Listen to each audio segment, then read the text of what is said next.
greatest thing about being mayor, and it's the people in our community. And it's really, really good. And I look at what other people say, and are we making progress on the things that make a difference to them? And after a career with the City of Charlotte, serving as budget director and assistant city manager, how would that experience help you in your office? Well, you know, a lot of people think that it would help me a lot, Correct. but that's not necessarily so. You know, things are moving so rapidly these Correct. days. When I was working with the city, there was a problem or an issue, and you look at, you know, what other cities were doing, and you just pick one of the things that was best, working best, and you try it. But today, think about how much smarter kids have to be in school. You have to define the problem. You have to get data, all that data analytics. You analyze the data. Then you have to go out into the community. Citizen engagement is something that we're working on and doing more of. Right. You then have choices, and then you have to convince people that that's the right choice. And it's not just convincing yourself or the city council members, it's convincing the community that that's the right choice for Charlotte. So I really love numbers, and I love budgeting, and I can remember all of that. I love the idea of problem solving, but today it just requires a lot more. You have to engage with people to get things done. I know you work a lot of hours as mayor, probably over 60 plus hours, and you're always around. How do you deal with that? I mean, that I know you have to put in a lot of effort. I do, but I have a great team. I have people that help me with the schedule. Correct. They help me know where to go. They try to keep me on time. For me, it's the energy that's required to be available and accessible. I believe when you talk to people, you have to really pay attention to them. Correct. It's not one of those things that I can look at my phone or be glancing over your shoulder. I want you to know that you are the most important thing that I'm thinking of right then in that moment. So after I do that I think people would be surprised to know that I'm busy Saturday and Sundays. Correct. Mondays, we have our council meeting. And the only time that I usually don't have an invitation to go someplace is on a Friday afternoon or Friday night. So that's when I kind of recoup or revive myself. Every now and again, I take a couple of days to relax and kind of recharge, and that's an important part of it too. I need to realize that if it's just like in the airplane, you know, you have to put on your mask first before you can help others. So I'm trying to learn to do that better. I'm not always successful at it. I know you're really involved with the families of the city. Yeah. And I know that's because you're so involved with your family. Why is it so important? Why is that such a valuable family? You know, I tell people that I have about 20 first cousins. Uh-oh. And I grew up in a family during the segregation in the South. And that really makes a big difference because our parents tried to protect us from the world that was not always nice or was often more than that. I remember times my dad would work and wouldn't get paid for the work he did just because they didn't have to. And so that's when you know how family counts and what it means. All of my family shared every experience. When my mother found something on sale, she'd call all of her sisters and they'd rush out and get it to save that money that made it possible for us to go to college or go to school. My dad worked and it was, it's one of those things. This is something that we need to learn more about doing as a people, as Black people. We actually worked with each other. So when my dad would have something in his business or one of my uncles would, they would pool their resources, their money, and work together. They built their brand as a family, not just as an individual. And so that's why family is so important to me today. I'm very fortunate to have a son who works here with Balfour Beatty. He has a lovely wife that grew up in that same environment. I have 2 beautiful grandbabies here.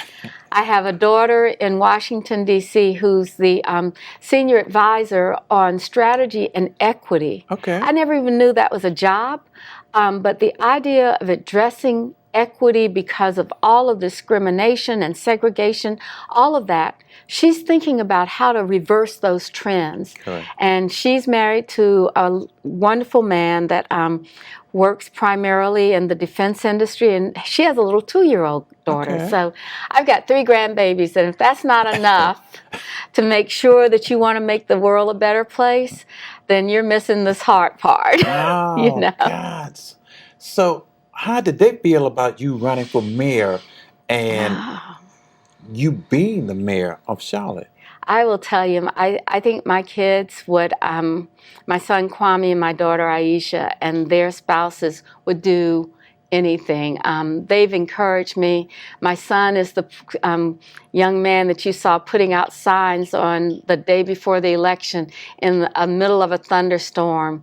My daughter still helps me with social media and helps me communicate who I am.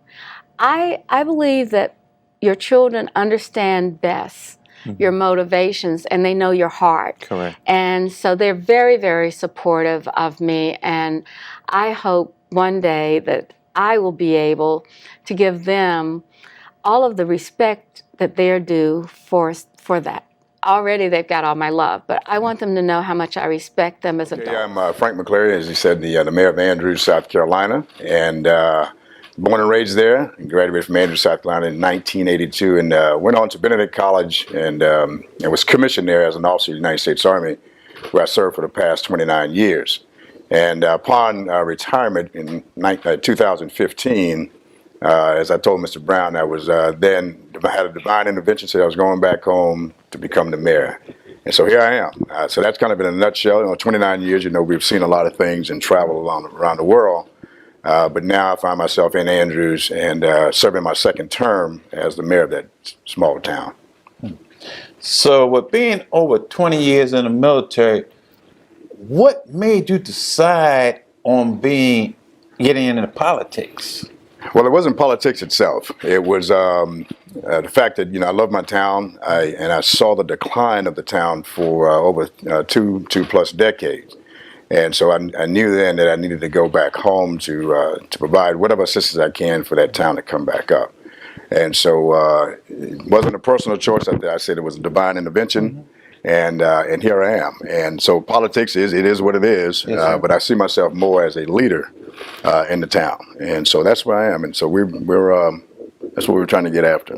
Okay, so describe that feeling when you were sworn in to office as the mayor of Andrews, South Carolina. Well, I would tell you, it was quite different. I've done and seen a lot of things in the military, but this was different. I was back home.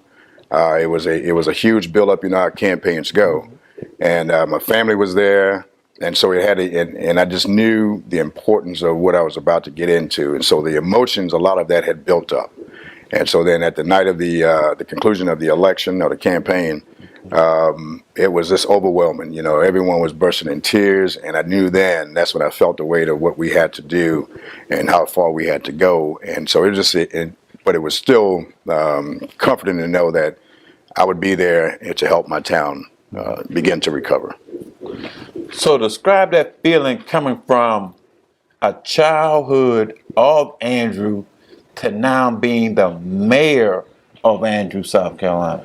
Oh, wow. Yeah. So then, as a child, and as I tell people, you look at the finished product. Not that I'm complete, but you look at the finished product, and you would think that this was someone who has had it made throughout their lives. But in reality, as a child, we were in a home that really didn't have any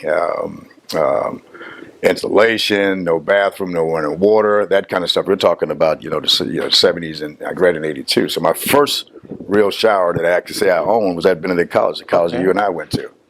And so then coming from that and then maturing and moving through life and coming back now to see how things have changed and how I've changed, now I can understand where I am now and where people are that are still struggling. Okay. And so then I bring a personal experience to trying to to understanding that you can move from where you are to where you need to be if you apply yourself. And so that's kind of how I, again, I think that's what I bring is unique to this position. Coming from that military way of thinking to being a civilian, how did that help you into your decision-making process as mayor? Well, and I know many of us, and I know it's only 1% of the United States that serve in the military. But for those who know, the military teaches you how to plan, analyze, and think through, and develop a solution for the problem, regardless of what it is, how small or how large it is. And so everything I've learned in the military for the last 29 years, I am actually applying it here in Andrews. I mean, all of the thinking through how to make do with less, because again, you only survive on what you generate in terms of your revenue. And so then we don't have it's not a big town. It's about 2.2 square miles, 3,000 people in the voting population, but we serve about 11,000 people, 4 schools. So then with a budget of $3.5 million, it's not a lot to go around. And when you're having challenges with your infrastructure, those things, so you have to be really, really careful on how you allocate the funds for the things that are important. And so again, I learned all that, because I manage a budget of over $100 million at times throughout the military. So then it teaches you a lot, and it's a great foundation. And if I had it my way, I would have every American go in the military for at least 3 years. I know that's right. Yes, It's a good thing. Yes. It's a good thing. Okay, as far as I know, you talk about the size of Andrew. Mm-hmm. Now, when you compare yourself to the bigger, larger cities, how does it feel that you are the voice for the citizens of Andrew when you're going in those rooms with these larger mayors, of larger cities? Well, then first I go in to learn from them because they do have a larger population, but we have the same challenges. Correct. When you're talking about infrastructure, you're talking about taking care of the people with safety, water, all those things. It's the same problem set. So I go in to learn from them. But then what ends up happening, they learn from me as well, because again, I have done a lot of what I'm doing now in the military, various jobs. And so then there's no intimidation. We work together. I take every opportunity to learn from these experienced politicians and leaders.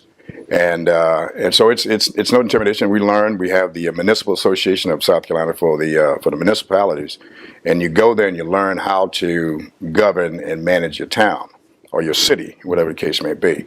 And so it's a learning environment. So I'm not intimidated. I go in there to learn.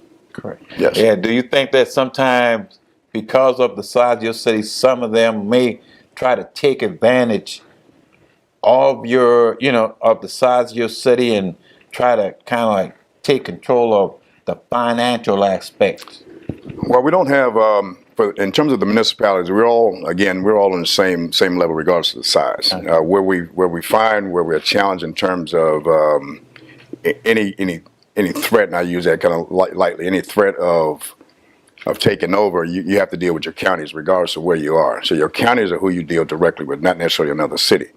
So that if you understand their responsibilities, your responsibilities. Preferred people that we want to probably hang out with. Correct. The same thing can be true in business. Some area businesses or companies have preferred lists where they want to engage with certain folks. And not all the time do people across the board get that opportunity. And so when you start talking about making sure that there's what I would call balance being in place, that's the one thing that we have to continue to have. And so people across the board, particularly women and minorities, need to be included in that, such that we create the type of city, the type of county, the type of state, and even the type of country that embraces men and women, business development entrepreneurs, so that we can certainly make sure that each one of us has an opportunity to be able to be a successful either business owner or an employee in the workplace. What's the Minority and Women's Business Development Program that they have in Charlotte? Well, yeah, and you heard me just a moment ago mention Correct. Yes, women sir. and What is it? minorities. The city of Charlotte used to have a program called the MWBE program. Okay. The Women and Minority Business Program was a program basically that concentrated on gender as well as race, because the idea was it was needed largely in part because those segments of our population happen to be overlooked. And so in order to try to make sure that there was some level of inclusion, the MWBE program came about. How is this program different from the small business entrepreneur program that we have in the city? Okay, the SBE, or sometimes people call it the SBO program, Yes, Small sir. Business Opportunity Program, is different in that, again, the MWBE program was a program that was geared toward, it was gender and or race specific. The SBO program is not that. It's a program that allows pretty much any and everybody to compete on the same level playing field. Some people will say, well, if you do that, you'd run the risk of excluding those persons that would have been either a woman or a Correct. minority. And so that being the case, that's pretty much the difference between the two. One is the SBO is gender and or race neutral, while the MWBE program is not. Why was the MWBE program disbanded? It was such a good program. Yeah. Well, you know, I'm in something called politics. Yes, sir. Yes, sir. And in as much as some people would have said that they had a concern rather that you had women-owned businesses that were fronts. In other words, they were pass-through companies where they were suggesting that the wife was actually in the ownership bracket of being a part of the company, but yet she really didn't run it. The husband probably ran it, or the son probably ran it, or the nephew probably ran it, and therefore it was argued that it wasn't a legitimate company. That was one argument. Another thing that was out there, but really no one talked about, was the undercurrent of the idea that really no one wanted to have a program that dealt with women and minorities. An entity called the Southeastern Legal Foundation typically goes around the country, and all it does is dismantle programs like MWBE programs for women and minorities. They do it everywhere. Charlotte happened to be on their stop, happened to be on their list. And when they came, of course, they raised concern, and they filed a lawsuit. And as a result, the city council, we ended up having to take it up over into the wee hours of the morning, about 1, maybe 1:30 in the morning, where a decision was made to go ahead and nix the program. It happened by way of a vote that was probably, I want to say, 7-3. Okay. Yes. And so as a result, the program went away, and we now don't have that program in existence anymore. Should women and minorities have a fair shot at equal business opportunities? Well, Not only in Charlotte, but all over the country. well, absolutely. I mean, look, I'm a businessman. Yes, sir. And in as much as I am a minority, I still participate in the mainstream of doing business, where it shouldn't matter what I look like. It shouldn't matter what the next person looks like. It should matter about the level of service that I'm able to provide. How well am I keeping someone's books in the business that I do? How well am I providing any level of service within my organization? Should be the thing that I should be judged upon. Or if somebody's selling a product, same principle applies. If the product is a good product and it's one that is affordable, then somebody ought to be able to say, you know what, I'm interested in that. And it shouldn't matter about what a person might look like. And so that's something I believe in firmly. So when you start talking about making sure or asking the question if people should have that equal opportunity nationwide, absolutely they should. And I think we are beginning to get there here in the city of Charlotte. So that's a good thing. That's a good thing. How do we ensure that women and minorities have a fair shot at business opportunities? Here in the city of Charlotte or Mecklenburg County? Yeah, Mecklenburg County. Well, yes, sir. I think, a very good question. I think one of the ways, obviously, is to bring about the MWBE program. Certainly, what's happening is that the private sector is now getting on board, and they're doing some things that are very, very plausible. And I certainly embrace those types of things. We saw something with the NASCAR Hall of Fame and the way it was built and how it went through a process that was about inclusion. We saw the same thing occur with the one-time Bobcat Arena, now Time Warner Arena. Yes, sir. And so being able to see that same thing in the public sector by bringing something back like the MWBE program would be a step in the right direction toward creating fair and equal opportunity. Because the one thing that we certainly want to make sure that we're about is balance. You heard me say it. I said it once, I'll say it again.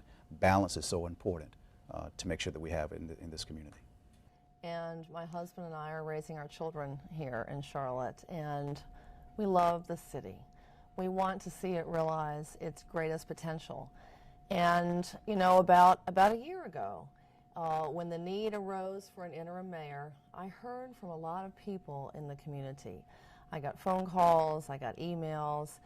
People reached out to me and said, will you please consider running for this office?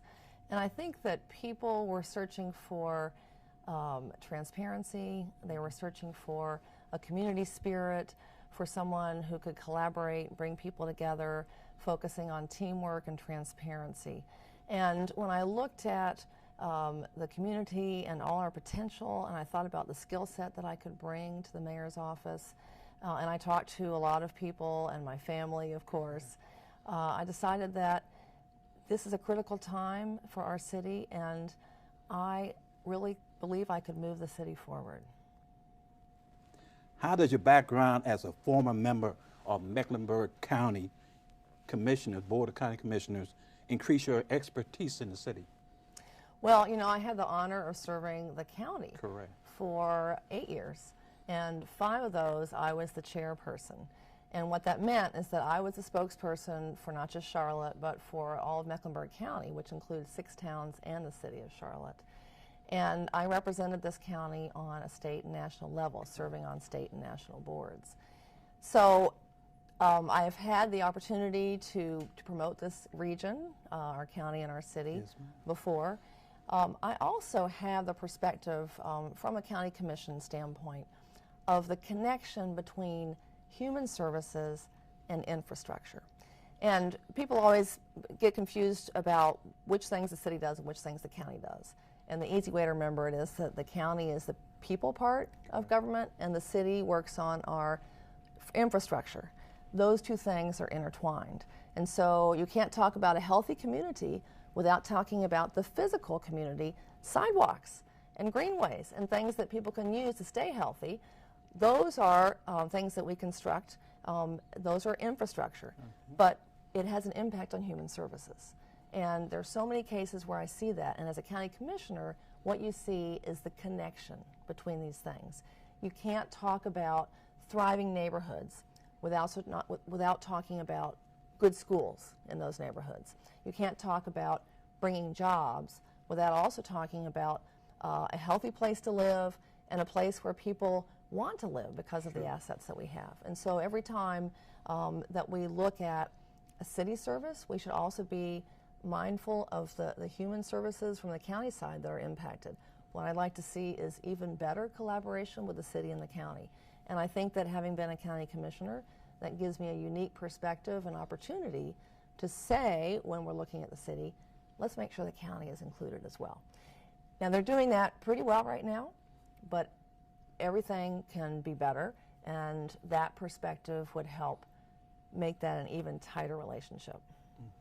I know as a member of the board, you did an outstanding job, and I just want to applaud you for all the work that you did for the community.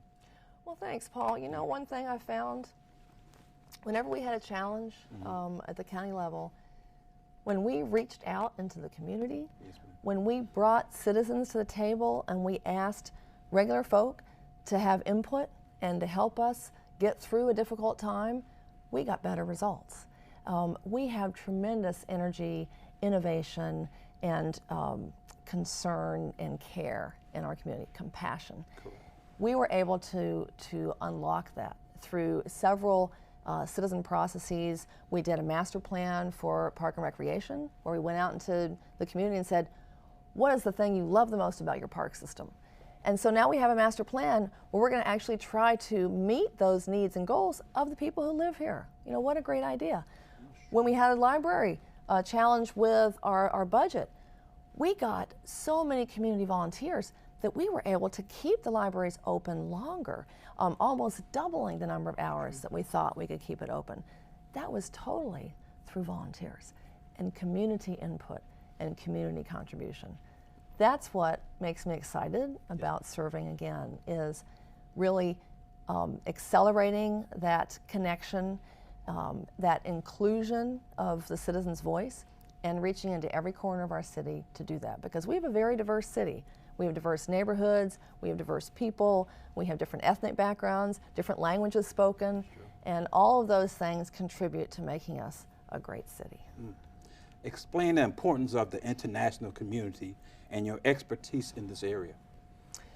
Well, my expertise is pretty unique. I actually served our country as a diplomat. Correct. And I worked in the Foreign Service for 2 tours, almost 4 years.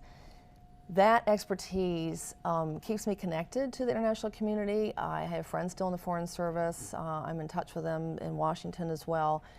It also helps me understand the importance of things like honorary consuls. Charlotte has many honorary consuls. They help connect us to the specific country to which they are assigned. And those connections are not just import-export, job growth and job creation, but they're also personal connections. So we have educational exchange programs with a number of cities all over the world. So our students are learning Chinese and German and French and Spanish, not just here, but through exchanges with other countries. That is all through those connections on a diplomatic level, on a personal level, on an educational level. So we also can work with our community here, which is increasingly diverse. About 18% of our population were born in a foreign country. Oh, okay. Yes, which is really interesting. And those connections are not just great for education and cultural awareness and all the great things that come with that, but they're also great for growing business. We know that companies that export end up paying better, end up growing faster, end up being more successful, because when you export, your markets are hugely increased as opposed to just selling to this region in North Carolina. And even small companies can export. So I look forward to building on that international expertise, on building on the vibrant communities that we have here now, and helping them be even more successful, connecting with our residents and connecting with the rest of the world.